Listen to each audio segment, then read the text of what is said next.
सरकारची गरज असून धडाडीचे निर्णय घेण्याची क्षमता महायुतीकडेच आहे। त्यामुळे आगरी भूमिपुत्रांच्या समस्या सोडवण्यासाठी या लोकसभा निवडणुकीत भाजप, शिवसेना, राष्ट्रवादी काँग्रेस, रिपाई महायुतीला बिनशर्त पाठिंबा देण्याची घोषणा आगरी सेनेचे प्रमुख राजाराम साळवी यांच्या मार्गदर्शनाखाली सरचिटणीस मेघनाथ पाटील यांनी ठाण्यात आयोजित एका पत्रकार परिषदेत केली आहे। यावेळी आमदार संजय केळकरही उपस्थित होते। ठाणे, मुंबई, रायगड, पालघर, नाशिक आदी जिल्ह्यांमध्ये आगरी समाज मोठ्या प्रमाणावर आहे। या पार्श्वभूमीवर आगरी समाजाच्या विविध संघटना कार्यरत आहेत। त्यातीलच एक असलेल्या आगरी सेनेनं आपला बिनशर्त पाठिंबा भाजप, शिवसेना, शिंदे गट, राष्ट्रवादी, अजितदादा गट, महायुतीला जाहीर केल्यानं महायुतीच्या उमेदवाराचं पारडं जड झाले। देशाला स्थिर सरकारची गरज असून धडाडीचे निर्णय घेण्याची क्षमता महायुतीकडेच असल्यामुळे आगरी भूमिपुत्रांच्या समस्या सोडवण्यासाठी महायुतीला पाठिंबा देत असल्याचं पत्रकार परिषदेत उपस्थित असलेल्या आगरी सेनेच्या नेत्यांनी सांगितलं। दरम्यान आमदार संजय केळकर यांनी नरेंद्र मोदी यांना पुन्हा एकदा पंतप्रधान करण्यासाठी जनमानसातील सर्व वर्गाचा पाठिंबा मिळत असताना आता भूमिपुत्राची संघटना असलेल्या आगरी सेनेचाही पाठिंबा लाभल्यानं महायुतीची ताकद कैकपटीनं वाढल्याचं सांगितलं।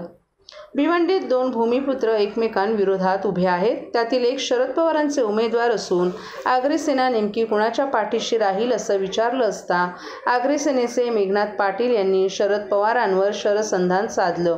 गेली 36 वर्ष आगरी सेनेचं नेटवर्क गावोगावी पोहोचले, परंतु शरद पवारांनी आजवर कधीही आगरी समाजाला सत्तेत सामील करून घेतलं नाही। केवळ मार खायला आणि निवडणुकीत पडायला त्यांना आगरी समाज हवा असतो। याचमुळे आगरी सेनेनं भिवंडीतही महायुतीच्या कपिल पाटील यांना आपला पाठिंबा जाहीर केल्याचं स्पष्ट केले। आज आगरी सेनेने ही या चारही जिल्ह्यामध्ये जी संघटना गेली 35-36 वर्ष कार्यरत आहे, यांनी आमच्या महायुतीला भरभक्कम असा पाठिंबा जाहीर केलेला आहे। हजारो कार्यकर्ते त्यांचे या चारही ठिकाणी आहेत। मग ठाणे, पालघर, कल्याण, भिवंडी, नाशिक या ठिकाणी महायुतीचे उमेदवार उभे आहेत आणि मुंबईला देखील महायुतीचे उमेदवार उभे आहेत, की ज्या ठिकाणी कार्यरत अशी संघटना आगरी सेना आहे। ही तिसऱ्या वेळेला पाठिंबा महायुतीला दिलाय आणि मी त्याचं स्वागत करतो। आदरणीय नरेंद्र मोदीजी या देशाच्या प्रधानमंत्रीपदी पुन्हा एकदा बसले पाहिजेत आणि देशाची एकता, अखंडता आणि देशाला विकासाकडे नेण्याच्या दृष्टीने त्यांनी हा पाठिंबा जाहीर केल्याबद्दल मी त्यांच्या पाठिंब्याचं स्वागत करतो। भूमिपुत्रांना महायुतीच न्याय देऊ शकते हे या ठिकाणी या माध्यमातून देखील यामुळे अधोरेखित झालेलं आहे।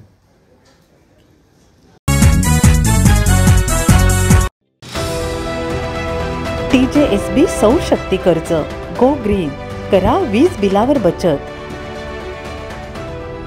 आकर्षक व्याजदर, 84 महिने परतफेड कालावधी, 80% लोन, व्यावसायिक आणि उद्योजकांकरता सुद्धा। अधिक माहितीसाठी तुमच्या जवळच्या शाखेला भेट द्या किंवा संपर्क साधा 1800-223-466 आणि 1800-266-3466।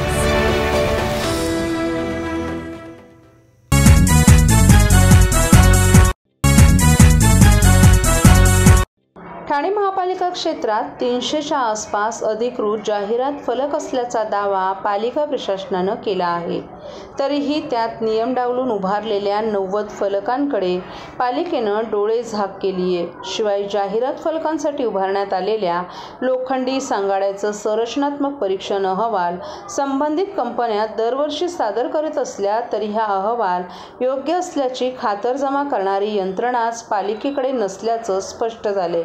ठाणे महापालिका क्षेत्रातील प्रमुख तसंच अंतर्गत रस्त्यांवर दुतर्फा मोठमोठे जाहिरात फलक उभारण्यात आले आहेत।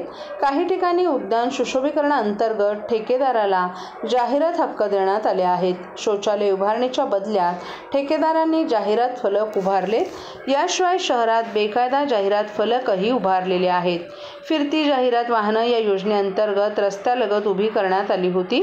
ती वर्षानुवर्ष एकाच जागेवर होती। काही वर्षांपूर्वी वाहन वाहनांवरील जाहिरात फलक पडल्याची घटना ठाण्यात घडली होती।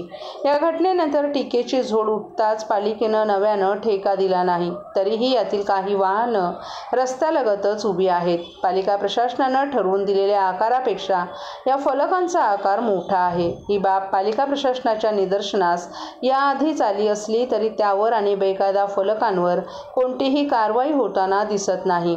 पुण्यातील जाहिरात फलक दुर्घटनेनंतर पालिका प्रशासनानं फलकांसाठी उभारलेल्या लोखंडी सांगाड्याचं संरचनात्मक परीक्षण करून घेण्याचे आदेशही दिले होते। यानुसार संबंधित कंपन्यांनी लोखंडी सांगाडा सुस्थितीत असल्याचं अहवाल पालिकेकडे सादर केले। काही कंपन्या वार्षिक तर काही कंपन्या द्वैवार्षिक अहवाल सादर करतात। पालिका हद्दीतील इमारत बांधकाम संरचनात्मक परीक्षण करण्यासाठी प्रशासनानं नोंदणीकृत संस्थांची यादी यापूर्वी जाहीर केली आहे। संबंधित कंपन्या संरचनात्मक परीक्षण करीत असल्या तरी त्यापैकी काही संस्था हवे तसे अहवाल देत असल्याच्या तक्रारी पुढे येत आहेत। यावर आयुक्त सौरभ राव यांनी अहवालाची त्रयस्थ संस्थेमार्फत खातरजमा करण्याचे आदेश दिलेत। असाच काहीसा प्रकार जाहिरात फलकांच्या बाबतीतही होताना दिसून येतोय।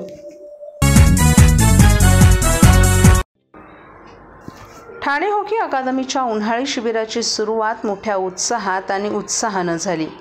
भारतीय हॉकीचे माजी प्रशिक्षक क्लेरेन्स लोबो आणि भारताच्या आशिया चषक प्रतिनिधी वैशाली पवार आणि मध्य रेल्वेचे ॲथलेटिक प्रशिक्षक नागेश शेट्टी यांच्या उपस्थितीत हे उद्घाटन करण्यात आलं। या शिबिरात एकूण 47 खेळाडू सहभागी झाले होते। ते सर्वजण आपली कौशल्य सुधारण्यासाठी आणि क्षेत्रातील सर्वोत्तम व्यक्तींकडून शिकण्यास उत्सुक आहेत। या शिबिराची सुरुवात व्यावसायिक खेळाडूंच्या प्रदर्शनीय सामन्यानं करण्यात आली, ज्यामध्ये प्रतिभा आणि खेळाबद्दलची आवडही दिसून आली। या सामन्यानं केवळ प्रेक्षकांचं मनोरंजन केलं नाही तर नवीन खेळाडूंना त्यांच्या खेळात उत्कृष्टतेसाठी प्रयत्न करण्याचीही प्रेरणा दिली। मुकेश ठोंबरे यांनी डेकॅथलॉनचे आभार व्यक्त केले। त्यांनी शिबिरासाठी त्यांचं मैदान उदारपणे देऊ केलं। खेळाडूंना सराव आणि सुधारण्यासाठी उत्कृष्ट सुविधा उपलब्ध करून दिली। या व्यतिरिक्त इनसोलार एक सोलार पॉवर EPC कंपनी सर्व सहभागींसाठी हॉकी स्टिक्स, बॉल आणि टी-शर्ट्स यांचं प्रयोजित केलं, ज्यामुळे कार्यक्रमात एकतेचा आणि सांघिक भावनेचा स्पर्श झाला।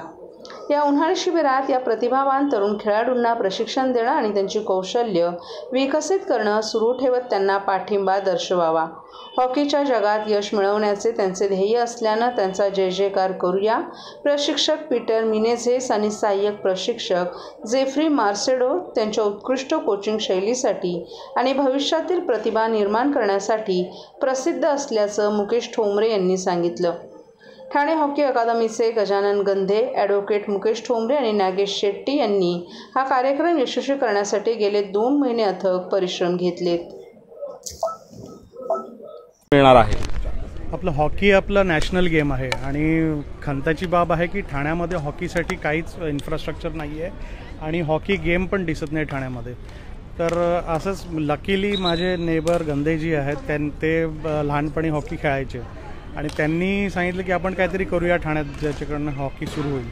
आणि मग आम्ही क्लेरेन्स लोबोजींना भेटलो, जे भारताचे प्रशिक्षक होते हॉकीचे, आणि त्यांनी मग आम्हाला सपोर्ट केला। त्यांनी सांगितलं की हो तुम्ही पुढे व्हा, मी आहे तुमच्याबरोबर। आणि मग लोक जोडत गेली आणि नागेश शेट्टी, मी आणि गजाननजी आम्ही तिघांनी सुरू केले आणि 15 दिवसापूर्वी आम्ही अनाऊन्स केलं आणि आज 40पेक्षा जास्त मुलं आहेत आणि त्या मुलांना आजपासून कॅम्प सुरू होतं। महिन्याभराचा कॅम्प आहे, फ्री कॅम्प आहे। याच्यामध्ये आम्ही hockey sticks, balls, pads, ring सगळं मोफत देतो मुलांना। फक्त आमची अपेक्षा एवढीच आहे की त्यांनी यावं आणि खेळावं इथे। आमची ग्वाही आहे की जितके मुलं पुढे येतील त्यांच्या सगळ्यांसाठी आम्ही हे अवेलेबल करून देणार। जितके लोक एनरोल करतील सगळ्यांना ही सुविधा मिळेल याच्यासाठी बघू। आणि डेकॅथलॉनने आम्हाला फ्री ऑफ कॉस्ट ग्राउंड दिलेलं आहे आणि त्यांनी ग्वाही दिली की पूर्ण वर्षभरासाठी पण ते देतील जर हॉकी सुरू झालं, कारण त्यांना पण कुठेतरी अपेक्षा आहे की ठाण्यामध्ये हॉकीसाठी काहीतरी व्हावं। आता ही ते जमा झालेले आहेत आपली युवा पिढी, यांना युवकांना आम्ही प्रोत्साहन द्यायला पाहिजे। म्हणून मी इथे आलो आहे, कारण ठाण्यामध्ये एवढं इंटरेस्ट झालं आहे आपल्या हॉकीच्यासाठी आणि एवढं मुली आले आहेत.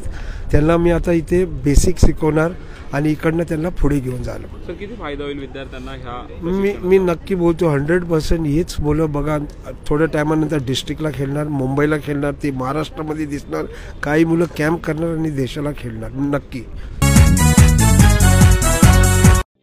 सर्व नागरिकांना आवाहन करण्यात येत आहे की सध्या डासांमार्फत पसरणाऱ्या डेंग्यू या आजाराचा प्रसार रोखण्यासाठी प्रत्येकाने पुढील प्रमाणे कार्यवाही करावी. डेंग्यू आजार एडिस इजिप्ती हा डास चावल्याने होतो. या डासांची पैदास साचलेल्या किंवा साचवलेल्या स्वच्छ पाण्यामध्ये होते. 8 दिवसांपेक्षा जास्त दिवस पाणी उघडे व साचून राहिल्यास त्यात डास अंडी घालतात. अंड्यांच्या अळ्या तयार होऊन पुढे डास तयार होतात. यासाठी आपल्या घरातील पाणी साठे उदाहरणार्थ बॅरल्स, पिंपे, टाक्या, हौद, रांजणे इत्यादी दर आठवड्याला रिकामे करून घासून पुसून कोरडे करून पुन्हा भरावे.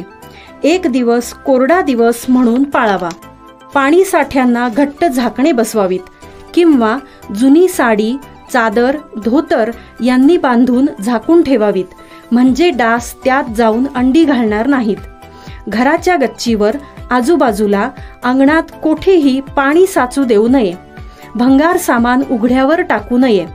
उदाहरणार्थ टायर्स, प्लास्टिक सामान, कुंड्या, टाकाऊ वस्तू इत्यादी.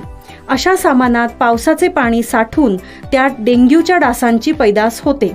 घरातील कूलर्स, फ्रीजच्या पाठीमागील ट्रे हे देखील वेळोवेळी कोरडे करावेत. लक्षात ठेवा, नुसत्या फवारणीने डास घनता कमी होत नाही, तर त्यासाठी डास पैदास ठिकाणे नष्ट करणे ही आपल्या सर्वांची जबाबदारी आहे.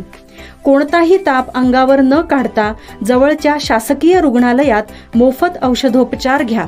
अशा प्रकारे नागरिकांनी सहकार्य केल्यास डेंग्यूचा प्रसार रोखणे सहज शक्य आहे. मीरा भाईंदरच्या राजकारणात अनन्यसाधारण महत्त्व असलेले माजी आमदार गिल्बर्ट मेंडोसा यांनी ठाणे लोकसभा महायुतीचे शिवसेनेचे उमेदवार नरेश म्हस्के यांना आपला पाठिंबा जाहीर केलाय. गिल्बर्ट मेंडोसा यांच्या पाठिंब्यामुळे विजयाच्या मताधिक्यात मोठी वाढ होईल असा विश्वास नरेश म्हस्के यांनी व्यक्त केलाय. माजी आमदार गिल्बर्ट मेंडोसा हे मीरा भाईंदर शहराचे गेली अनेक वर्ष नेतृत्व करत आहेत. शहरात एक व्यक्ती म्हणून गिल्बर्ट मेंडोसा यांना मानणारा मोठा वर्ग आहे. मीरा भाईंदर पालिकेची स्थापना झाल्यानंतर 2002 मध्ये गिल्बर्ट मेंडोसा यांच्या पत्नी मायरा मेंडोसा यांना प्रथम महापौर पदाचा मान मिळाला होता.